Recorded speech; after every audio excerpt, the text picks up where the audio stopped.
요셉이 애굽의 총리가 된 이후에 야곱의 가족이 모두 70인이 애굽으로 이주를 했습니다. 이주해서 흉년을 갖다가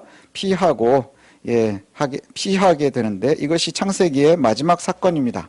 그리고 시간이 지난 후에 한참이 지난 이후에 시간이 지난 만큼 풍요로운 애굽에서 이스라엘 민족들은 계속해서 번성하고 생육하고 강해졌습니다.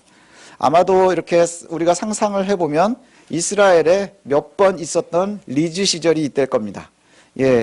요셉이라고 하는 아주 강한 배경이 있었고, 그리고 가장 그 당시에 풍요로웠었던 애굽에서 인구도 빨리 늘고 그 다음에 편안하게 살 수 있었던 그 시대가 아닌가 생각이 됩니다. 요셉의 보호를 받고 애굽에서 살 수 있다는 것, 이건 굉장히 당시로서는 큰 복이었을 겁니다. 가장 풍요로운 나라에서 가장 강력한 그 권력의 보호를 받으면서 승승장구하는 시대, 뭐 이렇게 생각할 수 있을 겁니다.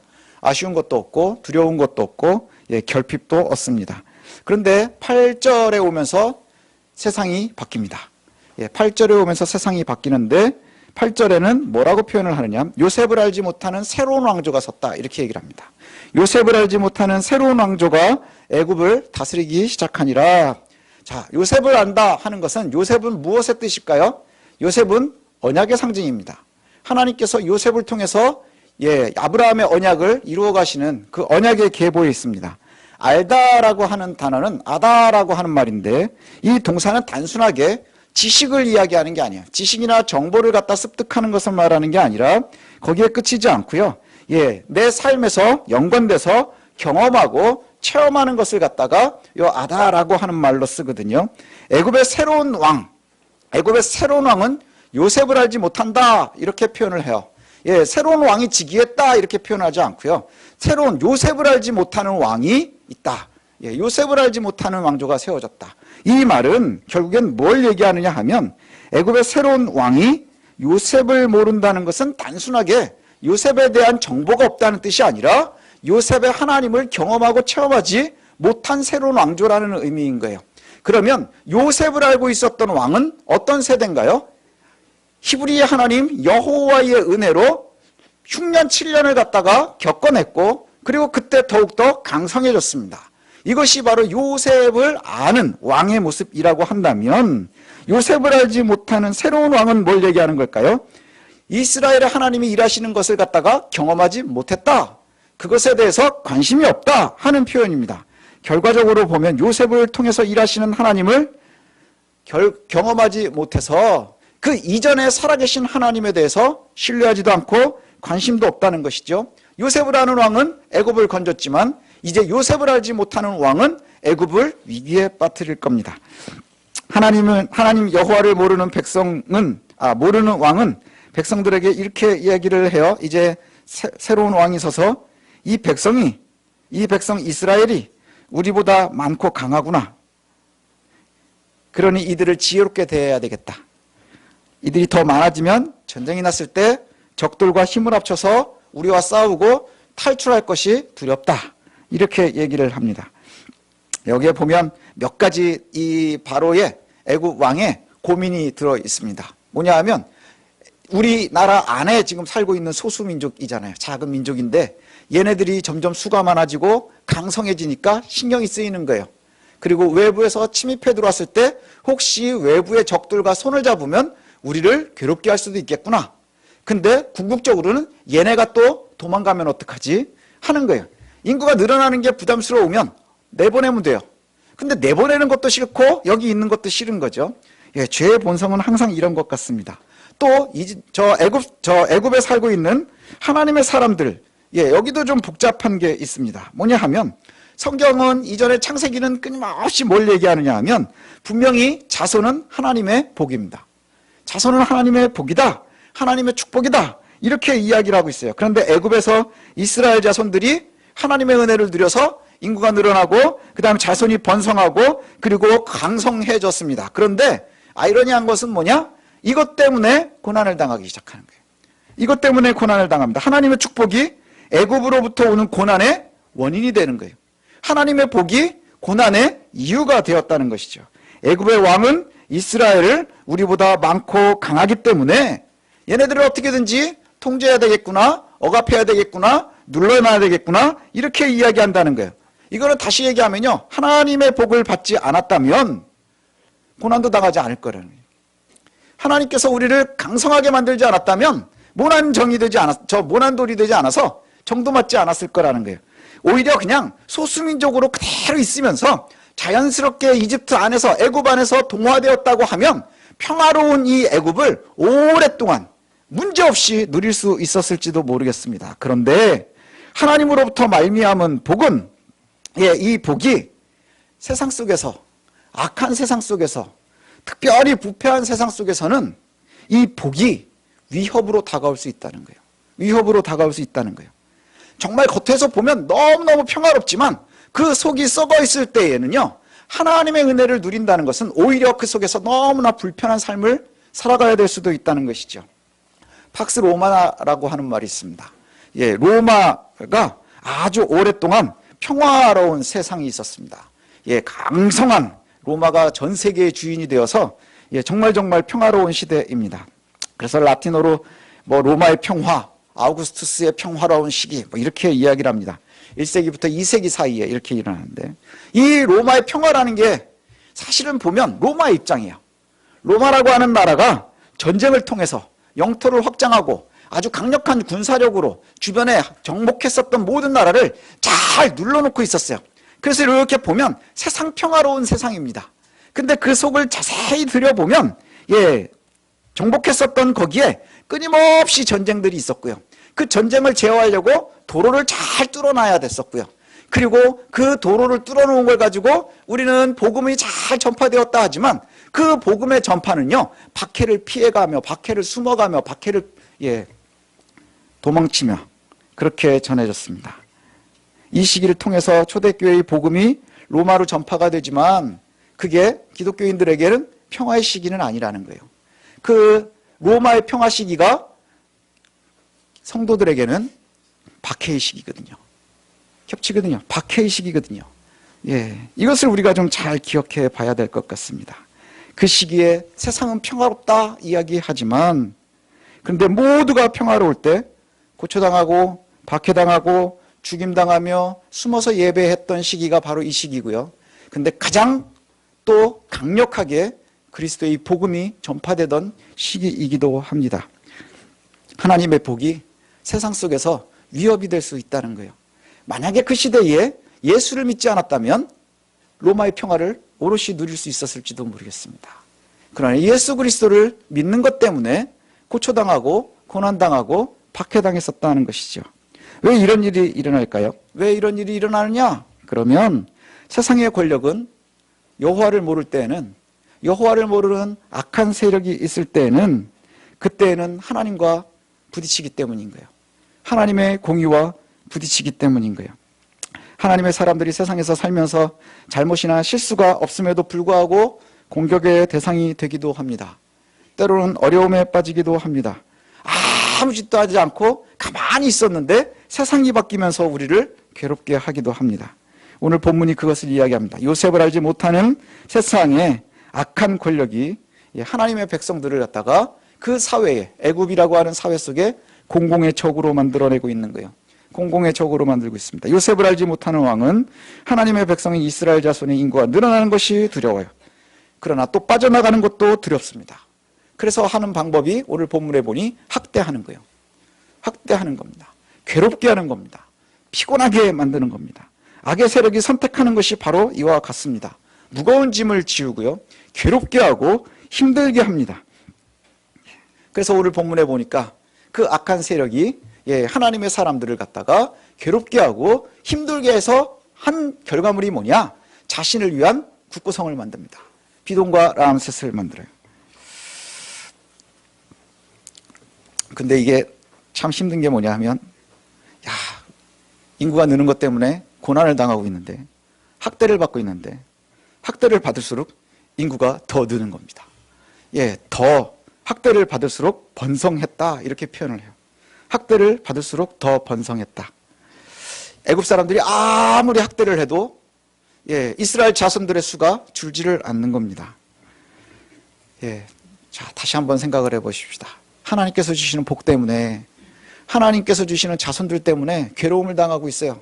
그 자손이 늘어날수록 이건 하나님의 복이라고 우리가 알고 있는데 이것 때문에 학대가 더욱더 심해지고 있습니다. 그럴수록 자손들이 더 늘어나는 거예요. 이게 정말 아이러니 아닙니까? 이때 이제 우리가 한번 생각해 봐야 될 게 있습니다. 하나님을 찾아야 되겠죠. 하나님을 찾아야 됩니다. 근데 오늘 본문에 하나님이 없어요. 오늘 본문에 하나님이 나오지 않습니다. 하나님이 보이질 않아요. 하나님 어디 계십니까? 이렇게 힘든데, 우리가 하나님 백성으로 살아가는데 이렇게 힘든데 하나님 도대체 어디 계십니까? 하나님 지금 어떤 일을 하고 계십니까? 나를 기억은 하십니까? 내가 여기서 이러고 있는지 알고는 계십니까? 이런 생각이 들지 않았겠습니까? 지금 자손들이 늘어나는 것이 하나님의 복이라고 이제 느껴지지 않을 거예요. 그리고 도대체 이유를 알 수 없는 거죠. 우린 그냥 살고 있는데 왜 이렇게 우리를 괴롭히는 걸까? 도대체 하나님, 우리 속에 부재 상태입니까?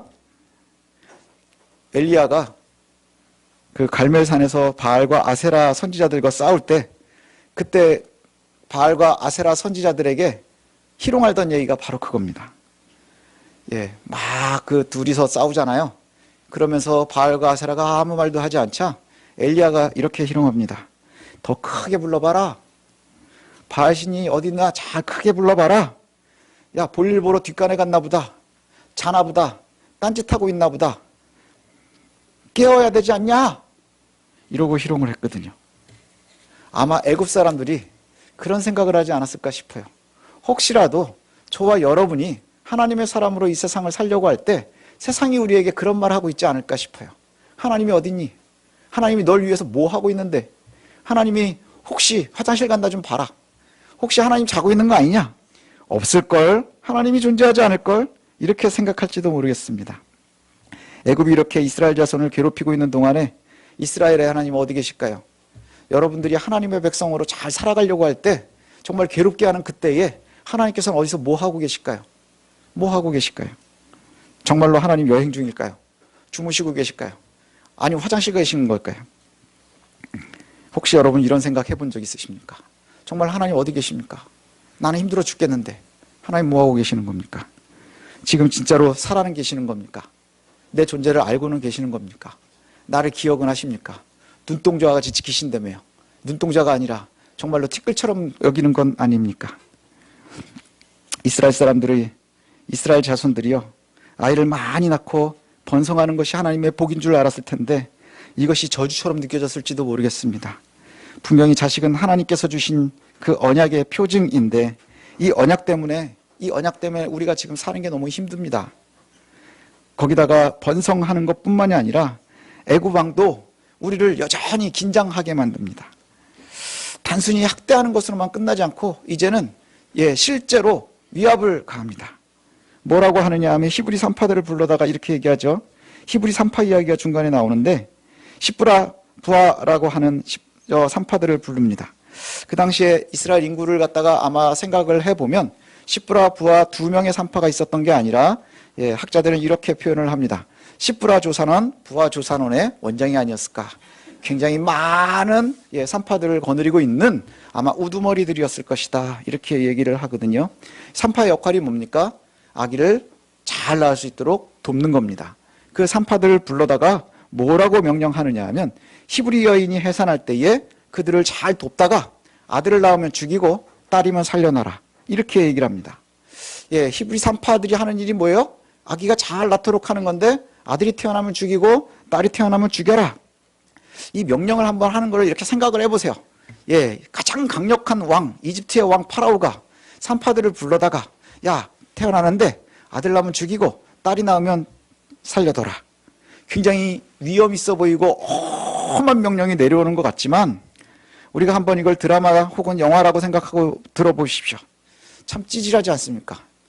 되게 찌질해요, 왕이. 정책이라고 하기도 애매합니다. 찌질해 보입니다. 그런데 거기에 대해서 산파들이 오히려 대범합니다. 산파들이 오히려 아주 대범한 행동을 합니다. 뭐라고 하느냐? 그 중간에 흔적 공간이 없어요. 이렇게 해라. 그 다음에 나오는 것이 산파들이 명령을 따르지 않습니다. 그리고는 남자아기들을 다 살려둔 겁니다. 그러자 왕이 불효령을 내리죠. 니네 왜 남자아이들을 다 살려놨느냐? 그랬는데 한 주석가가 산파들의 이야기를 뭐라고 해석을 했느냐 하면 왕의 명령을, 왕의 경로를 농담처럼 여겨버렸다. 예, 농담으로 받아쳤다는 거죠. 예, 한번 생각을 해보십시오. 왕이 남자아이 태어나면 죽이고 여자아이라면 죽여, 저 살려놔. 알았어? 남자아이들 다 죽여야 돼. 이러고 명령을 받았단 말이에요. 그런데 남자아이들 하나도 죽이지 않고는 와서 한다는 소리가 뭐라 그래요?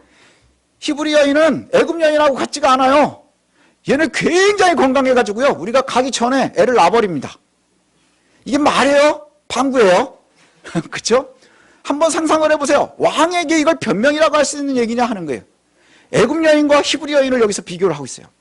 애굽 여인과 같지 않아요. 히브리 여인은 굉장히 힘이 셉니다. 강력합니다. 그래서 우리가 가면 이미 벌써 나와버렸습니다. 농담처럼 왕의 명령을, 왕의 경로를 받아 넘겨버린다는 거예요. 그리고 17절이 거기에 대한 얘기를 합니다. 17절이 답을 주는데 한번 우리 17절을 볼까요? 네, 17절에 뭐라고 쓰여져 있습니까? 그러나 산파들이 하나님을 두려워했다는 거예요. 그러나 산파들이 하나님을 두려워하여 애굽 왕의 명령을 어기고 남자아이들을 살려뒀다. 이들이 이렇게 담대할 수 있었던 이유는 뭐냐 하면 그들이 알고 있었던 게 있어요. 가장 강력해 보이는 애굽의 왕이 아니라 하나님이 더 두려웠다는 거예요. 하나님이 살아계심을 알고 있기 때문에. 근데 우리가 이전에 보면 하나님 도대체 어디 계십니까? 하나님이 지금 본문에 나오지 않아요. 하나님의 어떤 일도 하지 않는 것 같아요. 하나님의 사람들이 지금 고난을 당하고 있고요. 고초를 당하고 있고요. 학대를 받고 있는 거예요. 심지어는 이제 아기들이 나오면 다 죽어야 될 만큼 그렇게 큰 고난 가운데 놓여 있어요. 하나님은 아무 일도 하지 않는 것 같아요. 그런데 그 산파들이 뭘 봐요? 살아있는 왕의 권력보다 하나님을 두려워할 줄 알았었다는 거예요. 하나님을 두려워했다. 그래서 하나님을 두려워해서 왕의 명령을 어겼다. 애굽의 왕보다 하나님을 더 두려워했다 하는 거예요. 애굽의 왕의 명령보다 하나님의 명령을 따르는 것이 더 옳다라고 선택했다는 거예요. 이 산파들의 담대함이요, 어디에서부터 오는 걸까요? 눈에 보이지 않는 그 하나님을 신뢰하면서 오는 거예요. 왕은 요셉을 알지 못하는 왕이니 하나님에 대해서 관심도 없고 경험한 적도 없고 알지도 못합니다. 그러나 지금 산파들은 하나님을 알고 있는 거예요. 하나님을 알고 있는 거예요. 그래서 하나님께서 그 산파들에게 또 복을 줬다, 이런 이야기가 나옵니다. 그 결과 이스라엘은 또 번성하고 또 강해졌다. 그리고 산파들도 하나님께서 그의 가정에 흥왕하게 하셨다, 흥하게 하셨다, 이렇게 얘기를 합니다. 근데 이 1장의 이야기를 보면요, 맨 마지막에 다시 뭐가 나오느냐 하면 그래서 왕이 직접 죽여라 하고 명령을 내려요. 그래서 사실은 산파의 이야기를 빼면 그냥 요셉을 알지 못하는 왕이 하나님의 백성들을 그냥 괴롭히는 겁니다. 예, 처음에는 그냥 괴롭히고 학대하다가 그리고는 아들들을 죽여라, 예, 조그마한 사람들한테 명령했다가 이제 온 나라에 아들들을 다 죽여라. 점점 학대가 점점 커지고 있는 거예요. 점점 커지고 있습니다.